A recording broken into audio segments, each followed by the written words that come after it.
J'ai entendu l'inquiétude et l'angoisse. Elle est légitime. J'en ai, comme vous, assez qu'on ait des gens qui, sur la base de la crise, fassent des profits excessifs. Donc, la crise, elle touche tout le monde.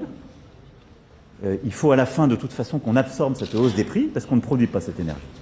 Mais il n'est pas normal qu'il y ait des gens qui fassent des très gros profits dans un moment où on utilise quand même l'argent du contribuable pour aider les plus petits à résister. Donc on va remettre un peu tout le monde d'équerre dans cette période avec cette mesure et cet effort qu'on va demander. Olivier, vous n'êtes jamais d'accord avec Emmanuel Macron.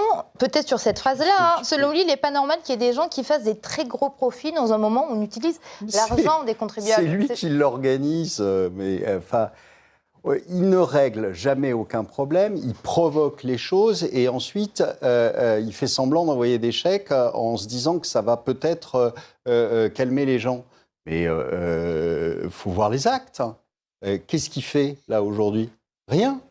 Bruno Le Maire nous a annoncé il y a 8 mois qu'il allait regarder justement cette histoire enfin, qu'il allait réfléchir à réformer le marché de l'électricité. Il y a eu quelque chose de fait, je ne suis pas au courant. Enfin, mais visiblement, on continue à mettre nos entreprises en l'air. Alors, il peut dire ce qu'il veut, si vous voulez, c'est de la com.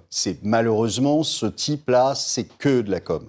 C'est un paquet de lessive avec un discours publicitaire pour le vendre, c'est tout.